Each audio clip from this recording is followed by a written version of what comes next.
Namo Buddhaya, and good evening, everyone. Welcome you all to our What Buddha Said Dhamma class. So first, I'm going to pay homage to the Supreme Buddha. You can also join me to chant along with me. Sadhu, sadhu, sadhu. Namo tasse bhagavato arahato samma sambuddhasse. Namo tasse bhagavato arahato samma sambuddhasse. Namo tasse bhagavato arahato samma sambuddhasse. Homage to the Blessed One, the Worthy One, the Supremely Enlightened One. Sadhu, sadhu, sadhu. May my homage to my teacher, Pinat Loku Swamin Wahanse. Sadhu, sadhu, sadhu.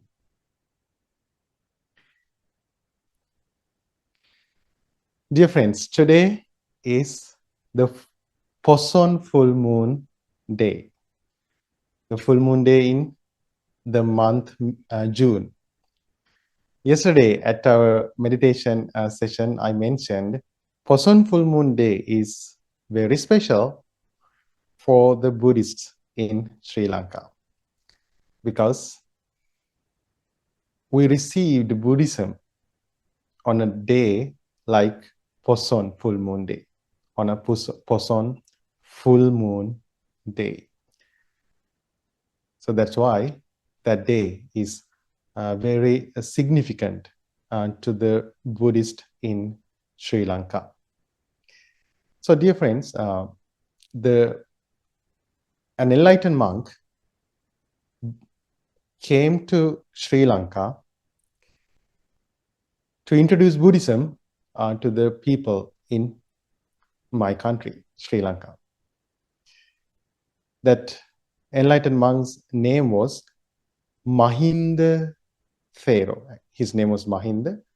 So he was an enlightened monk. So because of that, we call him Arahant Mahinda Thero. Arahant Mahinda Thero. Actually, you might have heard about an Indian emperor, Emperor Ashoka. Some people call him Ashok. And Arahant Mahinda Thero was the son of Emperor Ashoka. So Emperor Ashok, he did a devastating battle to conquer another kingdom called Kalinga. I think modern days it is called, I think Odisha or Odisha. I'm not sure about the right pronunciation. It's in east side of India. So then King Ashoka invaded that kingdom. So this happened around 2600 years ago, and but that war was devastating, and because of that, around 100,000 people were killed. After seeing the battlefield covered with the dead bodies and the suffering of families, King Ashoka was filled with deep remorse. So this led him to follow Buddhism after meeting a novice Buddhist monk.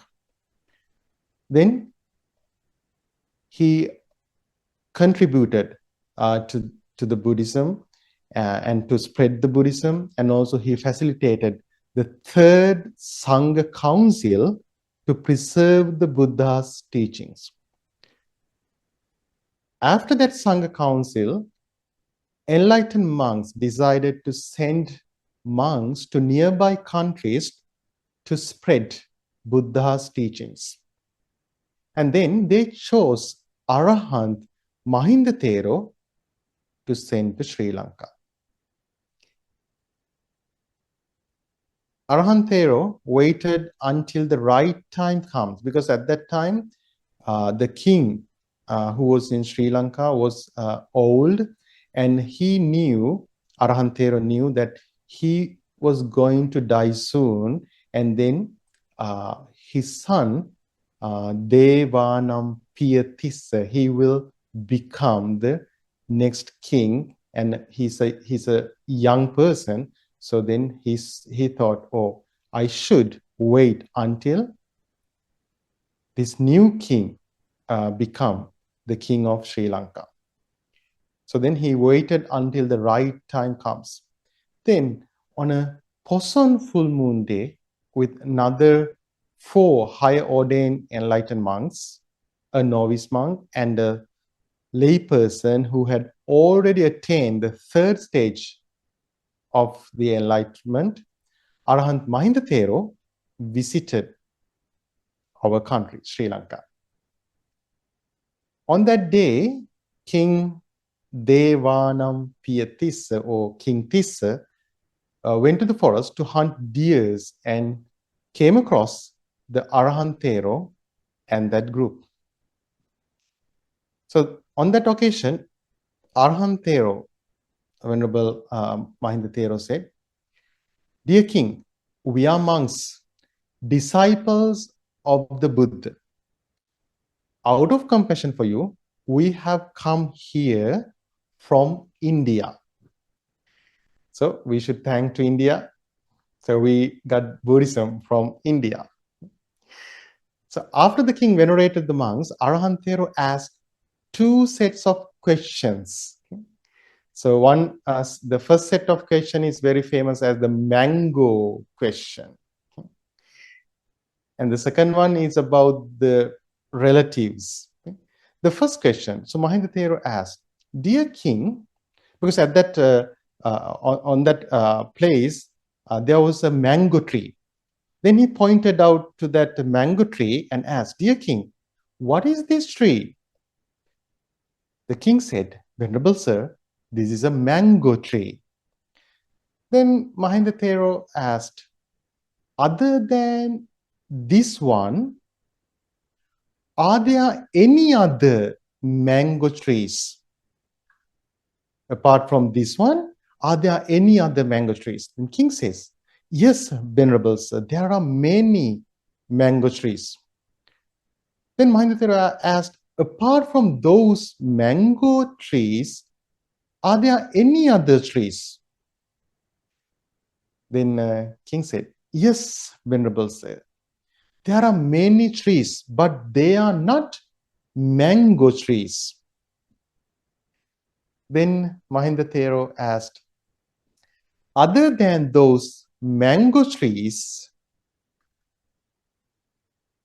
and the trees that are not mango trees, are there any trees remaining?" So he asked about the other mango trees and the trees that are not mango trees. Then king thought for a second and said, "Yes, Venerable sir, there is this very mango tree." And then king asked another set of questions. Arahantero asked another set of questions. He asked, "Dear king, do you have relatives?" He said, "Yes." "Do you have non-relatives?" King said, "Yes." "Apart from relatives and non-relatives, is there anyone?" Then king said, "Yes, Venerable sir. Other than relatives and non-relatives, there is one person exists. That is me." So then Arahant Mahindathero understood the king is smart and intelligent. Then he preached the Dhamma to the king. So on that day, Arahant Mahindathero taught Cūḻahatthipadopamasutta, the short discourse on the simile of the elephant's footprint. The short discourse on the simile of the elephant's footprint. So actually, Buddha preached this sutta first. So when Buddha was alive, so Buddha preached this sutta, Cūḻahatthipadopamasutta. So actually, this sutta teaches us about how to develop confidence about the Buddha. So in this sutta, it says, imagine a person who is an expert and skillful at finding in the forest. And he's searching for a massive bull elephant, a massive bull elephant. Then he enters the forest and he spots a massive footprint. An unskillful person might celebrate right away. Oh, there must be a big bull elephant in this forest. But the wise, skillful person doesn't come to a conclusion like that. He thinks, because he knows about the forest and elephants better than anyone else, then he thinks, this could just be a large female elephant with big feet. He thinks, then he keeps walking, he keeps searching. Still, he doesn't come to a conclusion, oh, there must be a big bull elephant in this forest. So he keeps searching. So further in, he finds another giant footprint alongside scrapings high up on the tree trunks. Again, he stays cautious. Oh, he thinks this could be a tall female elephant with prominent teeth. Then he continues, and he's tracking and finds giant footprints, high scrapings, and deep tusk marks. So still he doesn't jump to a conclusion. This could be a tall female elephant with actual tusks. So then he keeps searching. He go deep into the forest. Then only when he follows the trail to its absolute end and sees the massive bull elephant with his own eyes sitting or standing under a tree, does he finally conclude, oh, there it is. That is the great bull elephant. So finally, he sees that big, giant bull elephant. Then he concludes, oh, there it is. That is the great, giant bull elephant. So then Buddha uses this exact progression to describe how a person truly confirms the Buddha is fully enlightenment. So, dear friends, so in Buddhism, like there are two types of confidence or two types of faith. Okay? The first one is a faith without roots. Okay? And the other one, the faith with roots. It means like sometimes people can have a delightful mind or some mere faith about the Buddha. Suppose someone is a born Buddhist, their parents are Buddhists, then they might have some faith, but there are no any roots for that faith. So Buddha doesn't praise such faith, such faith in the Buddha. So Buddha praises faith with roots. It means in Buddhism, someone should develop their faith in Buddha after analyzing the teachings and after doing some wise thinking. Then it has roots, that faith has roots. So Buddha uses this exact progression to describe in this sutta how a person truly confirms the Buddha is fully enlightened. Because someone might have some doubts about the Buddha. So actually it is acceptable. It is acceptable. So even if someone hears about the qualities of the Buddha or teachings of the Buddha, someone might have some doubts. How come I exactly know that Buddha is enlightened? So here Buddha teaches us step by step how can someone confirm whether Buddha is enlightened. So Buddha says, a disciple of the Buddha leaves behind worldly life and then become a monk, become a monastic. And then they develop their virtue. They observe precepts and they develop their virtue. And they guard their senses. They control their sense faculties. And then gradually they develop their concentration, their meditation. Then they enters the first, second, third, and fourth jhanas. So it means deep state of meditative absorption or deep state of states in meditation practices. So while these states are brilliant and very peaceful, Buddha says a noble disciple still shouldn't conclude that the Buddha is fully enlightened. These are just the initial footprints.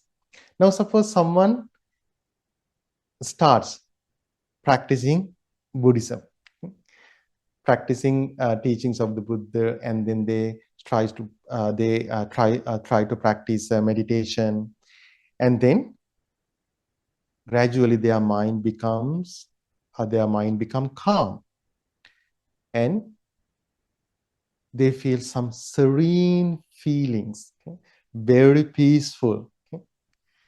So then someone can come to a conclusion, oh, Buddha is exactly Buddha must have attained the full enlightenment. But the Buddha says, but the disciple of the Buddha, still he doesn't come to an exact conclusion. Buddha says these are just the initial footprints. Initial footprints. And here's another thing. There are some people, like when they have a slight happiness, slight spiritual peace, happiness through meditation, then they think, oh, I have attained very deep level in meditation. And then because of that, sometimes they can become a little bit careless of practicing their meditation. Then they can lose that peace and happiness. And if their faith in the Buddha depends on that peace, only on that peace, then what happens? Their faith also disappears. So that's why when someone develop their meditation practices, like they should keep going until they attain the highest level in their meditation practices. So then Buddha says uh, then the practitioner directs their purified mind to recollect the past lives, and also to have the divine eye to see the rebirth of other beings. So here is another thing. Normally, most of the people do not believe in reincarnation or past lives. Like, there are many people who are skeptical about those things. So it's okay. It's okay because since they haven't experienced any of those things, still they cannot see their past lives or the rebirth of other beings. It's natural that people become skeptical about those things. But here Buddha says, like, when someone develop their meditation practices, okay, then they can gain these special knowledges. So in many suttas, Buddha has mentioned, when someone attain the fourth jhana, they can get the knowledge of recollecting their past lives. So when someone sees their past lives, then they can have this knowledge, this understanding. Oh, there are past lives. Okay, there are past lives, and some people, they can see the rebirth of other beings. Okay? So here, this meditation practitioner develops their meditation level. Then gradually they attain the jhana level, and not only that, they gain these special knowledges. They can recollect the past lives, and they can see the rebirth of other beings. But Buddha here says, even with these profound supernatural knowledges, the disciple is only in the process of concluding the truth. They still haven't seen the elephant itself. So still, they should not come to that conclusion, oh, Buddha is enlightened. Buddha is enlightened. Still, they keep searching, they keep developing. Then Buddha says, here is the final proof. They should keep searching until they get the final proof. So Buddha says, it is only when the practitioner applies their mind to the Four Noble Truths and completely destroys the mental taints, then they achieve true liberation. So when they realize what I'm supposed to accomplish is already accomplished, I have removed all the taints, defilements in my mind. At that point, okay, they clearly, perfectly know, oh, my teacher, Buddha, is enlightened. Buddha is enlightened. Now they do not need any tracking signs. Why? Because finally they have seen that big bull elephant for themselves. So they have clearly seen the Buddha through their own practice. So at the end of that Dhamma talk, that King Devanampiyathissa, he became a disciple of the Buddha. So here's another thing. He didn't become a disciple of that enlightened monk. He became a disciple of the Buddha. So that is how we develop confidence about the Buddha and the teachings of the Buddha. Okay? We have to do the clear analyzing, and also we should practice it, and then we should see the results of our practice within ourselves. Then we can come to the conclusion about the Buddha, the teachings of the Buddha, and also disciples of the Buddha, people who practice the teachings of the Buddha.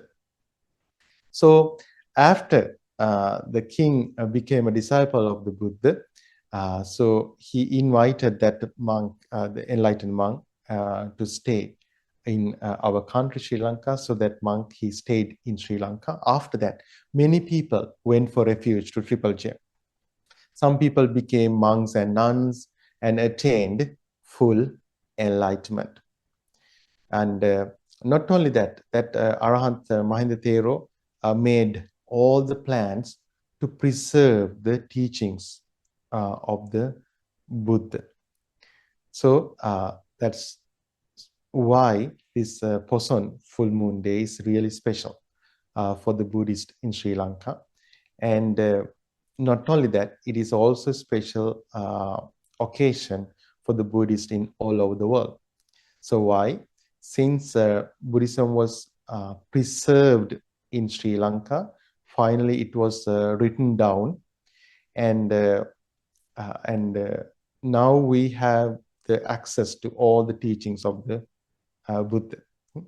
Not only to the Sri Lankans, anyone in this world who wants to learn the teachings of the Buddha, now they have all the teachings of the Buddha as it is.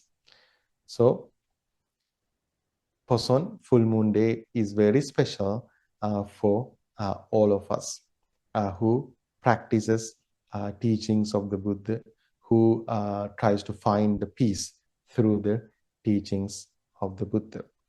And there are a couple of things that we need to understand. As I mentioned earlier, Buddhism is not something that we try to have a mere belief about the teachings or the Buddha. It is about something that we practice and develop our inner peace, and through that practice and through that inner peace, we can develop the confidence and the faith in the Buddha, teachings of the Buddha, and also our disciples who practice teachings of the Buddha. So that is the Dhamma talk for today. Do you have anything to ask? Do you have any questions? Hi, Bhante. Thank you for teaching us. I have a question.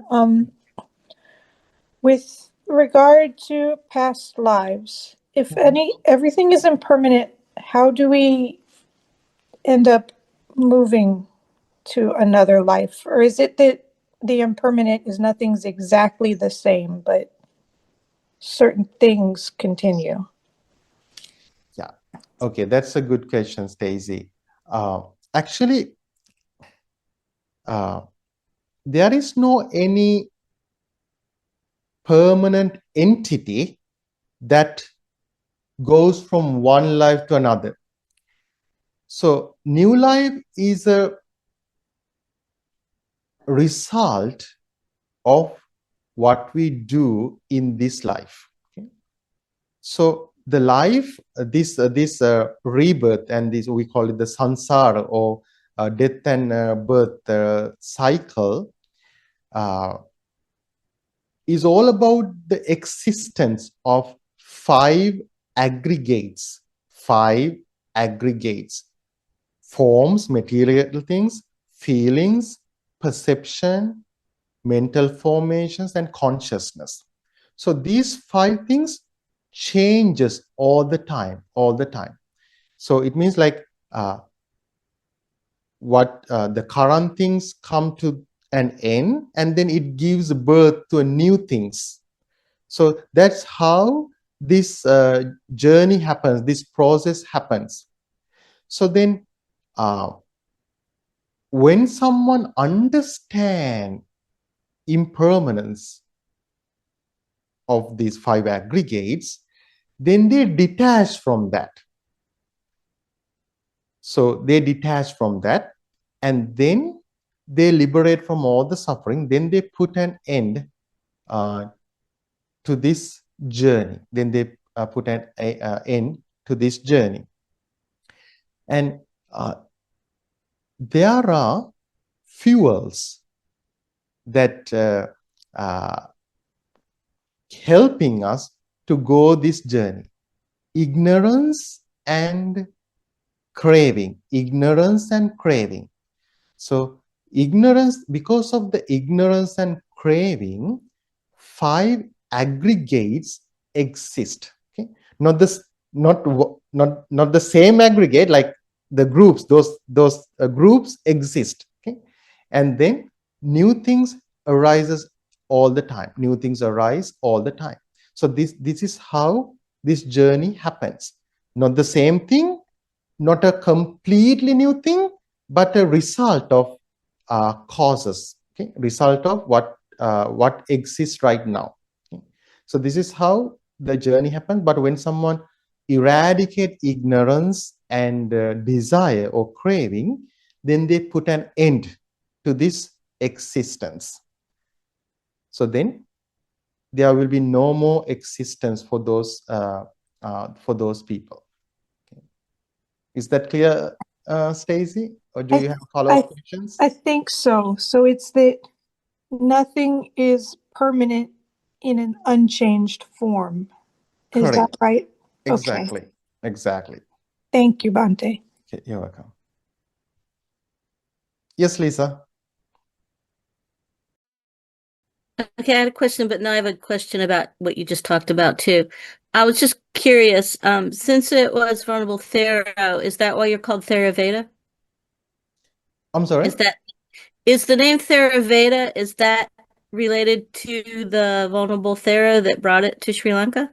Okay, Theravada. Okay, Theravada means Thera means elder. Thera means elder. Okay, elders. Okay. Vada means doctrine. Okay. Okay. Okay. Theravada means the doctrine of elders. Okay. Okay. So, I just didn't know if it was related to his name or not. okay, no, it's not related to the name. Okay, Thero means actually Thero means not a part of his name. Okay, Thero means like it's a respectful way to address Buddhist monks. Okay?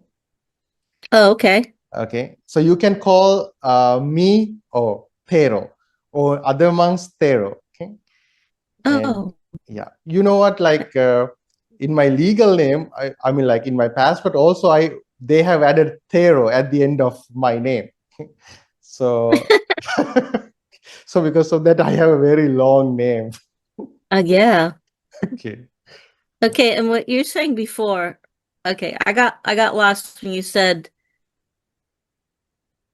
nothing changes or nothing is permanent in an unchanged form. But like if nothing is it's impermanent, then why is that karma carried over into a new life? Okay. If it's not permanent, why do we have to carry it over? Okay, so the thing is like, since karma, even karma, okay, karma is not fixed thing, actually.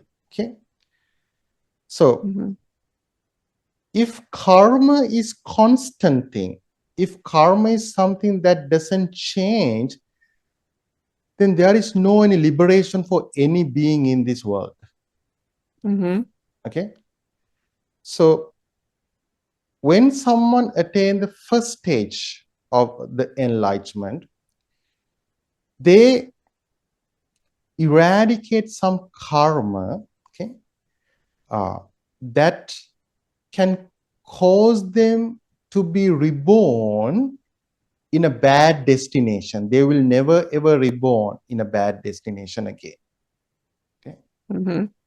And when someone, so for a good example is in the Buddha's time, there was a serial killer, okay, serial killer, Angulimala. He killed more than 1,000 people, but he Right. wasn't reborn in a bad destination after the death.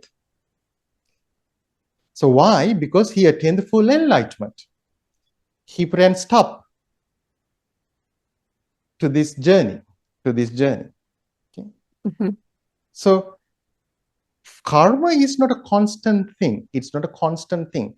We can manipulate the results of karma, okay, by developing our mind. But here is the thing. However, Buddha says karma always gives some results. Okay, some results. Okay, it Mm-hmm. means even if suppose like you develop your mind, suppose like you have done a karma that can take you to a bad destination after the death. Okay, Mm-hmm. but you practice practice the teachings of the Buddha, then you attain the first stage of the enlightenment. Okay? So you will not be reborn in a bad destination after the death. Okay, but still in this life, the karma will give some bad results to you, but it is not powerful enough to take you to a bad destination after the death. Okay?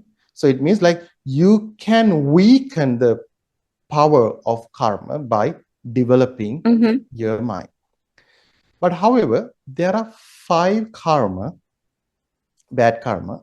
If someone commit those 5 karma, they have to face the most severe consequences of those bad 5 karma. No one can change it. Okay, no one can change it. But one day it will come to an end. One day it will come to an end after it gives all the results. Okay, so what are those 5 karma that we learn in Buddhism? The first one is killing someone's own mother. If someone killed their mother, it's a bad karma. They cannot change it. No one can change it. Killing someone's own father, and shaking the blood of Buddha's body, and killing enlightened, shaking blood means like someone do some harmful things that can make bleeding, okay, to the Buddha. Oh. Okay. And then fourth one is killing an enlightened person, either enlightened monk or enlightened nun. Okay. And the fifth one is normal people, they cannot do this one. Okay. Only high ordained Buddhist monks can do this one. Okay. So breaking the sangha, like breaking the unity of monks. Okay, so when a monk or a group of monks do that, then they commit that bad karma. So as a result of that, it says like they will be reborn in a bad destination after the death. They have to. No one can change that. Okay. So, but one day it will come to an end. Even that karma will come to an end one day. Okay? Because this is how this life works. Okay, so because there are some things, like everything is subject to change, but there are things like those things come to an end after a particular period of time. Okay, right. So, yeah, so that's why. But one day it will come to an end as well. Okay. I guess I was just wondering because, like, when you die, when you leave, all your sense faculties go, all your memories go, this consciousness goes. why did the karma go with it? The That's thing is, kind of was the question. yeah, it's because it's actually, if we look at everything in this world, like everything is like that. Okay, so let's take a you can take about gravity. Okay, you cannot tell where gravity is in. Okay, gravity, it works, but we know it works the way it works, but we do not exactly where it is located. Okay. Okay, but it's a force that works. Okay. Okay. Yep. Yeah, and also if you take about quantum leap, okay, I think some of you know about the quantum leap, that electrons like jump from one orbit to another orbit suddenly. So no one can explain why it happens. It happens. Okay? So that's the nature of the world. Okay. So okay. Yeah. So what Buddha said, what Buddha did, he just explored these things. He just discovered how life works. Bhante, so I have a question: is it bad to do a good karma for the intention of weakening your bad ones? No, not at all. Not at all. That's what we have to do always. So because bad karma is because we have done, all of us have done bad karma, and still we are capable of doing all the bad karma. Okay, so that's why we have to keep developing wholesome things, that we have to keep doing good things. So yeah, so actually it is a good thing, like if you know, like you have done some bad karma in the past, then you can do good karma. You can do more good karma to recover from that bad karma. So that's our practice. Namo Buddhaya, Bhante. No, Buddha. So you said there are two causes of suffering. One you said ignorance, and other you said craving, right? Yeah. When you say ignorance, what does that mean? Is it not knowing Four Noble Truth or what? Yeah, that's not ignorance means not knowing Four Noble Truths, or in other words, not knowing all the conditioned things are impermanent, suffering, and non-self, doesn't belong to me. So that is the ignorance. Four Noble Truth, impermanence, and not non-self, not having. Yeah, actually those are like two definitions, like, so but when you talk about Four Noble Truths, actually you are talking about impermanence, suffering, non-self, all the things. Okay, so one definition is, okay, not understanding Four Noble Truths. Okay? And you can also say it in other words, not understanding all the conditioned things are impermanent, suffering, and non-self. Okay. Thank you, Bhante. Okay, you're welcome. So today we discuss about the significance of Poson Full Moon Day, and also we briefly talk about one of the greatest suttas, Cūḻahatthipadopamasutta, and also we had a very insightful Dhamma discussion. We collect a lot of merit. So on this full moon day, we collect a lot of merit, good karma to our lives. So by the power of all the good karma we collected, may you and your loved ones have a long life, healthy life. May you be successful in endeavors. May all the good fortune come your way. May you always have a peaceful mind, and may you attain bliss of happiness, Nibbana. Sadhu, sadhu, sadhu. Okay. And again, you don't need to accept everything what I said. Okay, you have the freedom to analyze it, and think about it, okay? And try to see these things within yourself. So that is the beauty of teachings of the Buddha. You have the freedom to practice it, and you have the freedom to understand those teachings. So now I'm going to chant verses of blessings. Please close your eyes and listen to me. Abhivadana silis nichang vaddapachayino chattaro dhamma vaddanti ayuvanno sukhang balang ayurarogya sampatti sagga sampatti mevacha ato nibbana sampatti iminate samijjatu. May you have long life and be free from illness. May you attain bliss of happiness. Sadhu.